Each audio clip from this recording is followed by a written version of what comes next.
Shut up and sit down.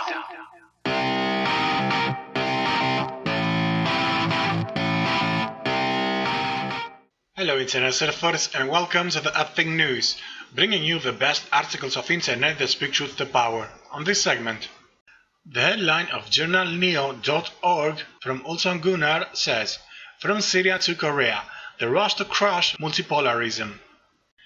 A recent unilateral unjustified military strike on Syria by US cruise missiles, coupled with the deployment of a US naval fleet to the Korean peninsula, as well as terrorist attacks carried out by terrorist fronts worldwide associated with US-backed opposition groups, signifies a worldwide pushback from Wall Street and Washington amid its crumbling international order. Like all hegemons before it, Wall Street and Washington have found themselves expending more time and resources maintaining their current geopolitical order than on either further expansion or domestic development. What has developed is a vicious cycle of aggression, conflicts, and retrenchment. Throughout the process, there is the expenditure of irreplaceable political capital. For example, while US policymakers rightly noted their international order built by and for Wall Street and Washington would suffer immensely had their attempts to overthrow the Libyan government in 2011 been reversed, their success was equally damaging. Before an increasingly capable world of alternative systems, blocs, and an emerging multipolar order, the destruction of Libya and its current status as a failed state, along with the protected nature of the US campaign to topple the government, was more a sign of growing weakness than a warning of American strength. Struggling in Syria. The subsequent conflict in Syria only reinforced suspicions of serious and growing American weakness. The conflict has dragged on for 6 years, and US attempts at regime change have been met by direct Russian military intervention, along with a significant role played by another obstacle to US regional and global hegemony, Iran. Such a scenario 20 to 30 years ago would have been unimaginable. The recent missile strikes in Syria, then, were not a masterstroke of strategic strength and brilliance, but rather an act of desperation amid a crumbling policy within its crumbling international order. Analysts and policymakers the world over should not, however, get the impression that a retreating America poses no threat. On the contrary, the US, in its current state of wounded pride, retracting influence, and waning power, is more dangerous than ever. As the window closes on any possibility of a US-maintained order in Middle East, attempts to permanently damage whatever remains and whoever presides over it becomes more tempting than ever. While the US poses as fighting terrorist organizations like the Islamic State and other Al-Qaeda affiliates, it has all but openly armed, funded, trained, and supported these groups, including with, now, direct military intervention. Indeed, the military targets the US hit recently with its cruise missiles were engaged on the front lines against both the Islamic State and US State Department designated foreign terrorist organization, the Al-Nusra Front. Continued support for these terrorist groups, either directly or through America's regional allies like Israel, Turkey, Saudi Arabia, Qatar, and others, along with the persistent threats of unilateral military action in direct defiance of the very international law Washington claims its own international order is built upon, may be a grievous threat for years to come. Along the peripheries of this conflict include Egypt, who has also just recently experienced terrorist attacks aimed at dividing the nation along sectarian lines and undermining Cairo's ability to administer its own nation, let alone participate in any meaningful way in any emerging alternative regional order. Proxy war on the Korean peninsula. North Korea poses little threat to the United States. Any first strike carried out by North Korea against either the US or South Korea would result in the immediate and absolute destruction of the isolated nation.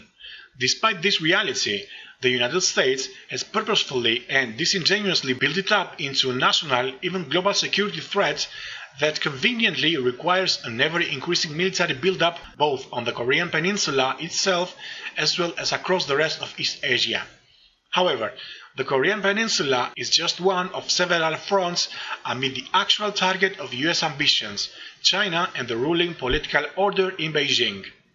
In addition to the Korean peninsula, the US is concentrating socio-political, economic, and even covert terrorist pressure as far as west as Afghanistan, Pakistan, and China's Xinjiang province, all throughout Southeast Asia and even within Chinese territory, particularly in Hong Kong. The elimination of North Korea as one of the remaining buffer zones between America's presence in the Pacific and Beijing has been a stated US geopolitical objective for decades, including during the Korean War, with the target actually being Beijing itself. Efforts to solve the Korean problem without recognizing and dismantling America's unwarranted presence in the region will lead only to further conflict, not only in East Asia but all along China's peripheries. Not Trump's policy, not because of his ego. American and European media sources have attempted to assign responsibility for America's recent aggression both in Syria and its posturing upon the Korean peninsula to US President Donald Trump's own personal motivations and politics. However, nothing could be further from the truth. The precise agenda of regime change in Syria stretches back decades, and plans to launch cruise missiles into Syria once it became apparent swift Libyan state regime change style was not possible, was articulated across the entirety of the US foreign policy establishment as nearly as 2013. Bloomberg, in a 2013 article titled "Tomahawk Cruise Missiles Likely in US Strikes on Syria," would exclaim, quote, "Tomahawk cruise missiles are likely to be launched at night against hundreds of Syrian targets, including some of President Bashar al-Assad's elite military units, if the US and allies launch a military strike in retaliation for the use of chemical weapons." End quote. Careless readers could easily mistake the Bloomberg article from years ago for a current headline. Likewise, the US efforts to topple the government of North Korea stretch back for years. US-based think tank the Council on Foreign Relations, or CFR, would publish a 2009 60-page report titled "Preparing for Sudden Change in North Korea," in which scenarios for the full-scale invasion, occupation, and subjugation of North Korea were laid out. Today, President Trump is merely the latest politician to rubber stamp the most recent iterations of these policies, laid out publicly and repeatedly for years by policy think tanks representing the collective interests and ambitions of some of the West's largest corporations and financial institutions.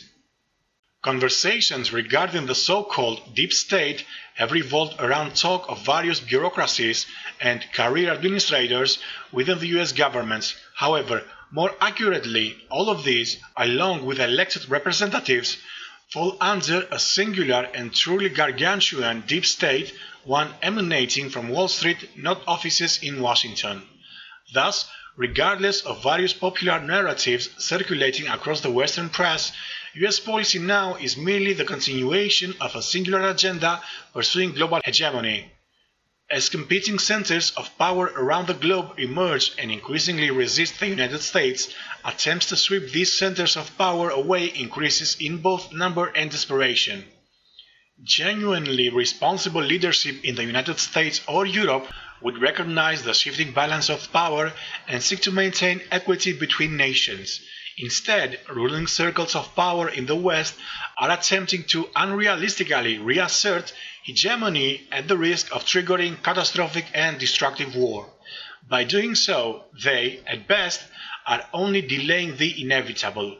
And by doing so, they illustrate their inability to function as reasonable and constructive partners in the new multipolar world order that is emerging, ensuring that they are the ones ultimately swept away.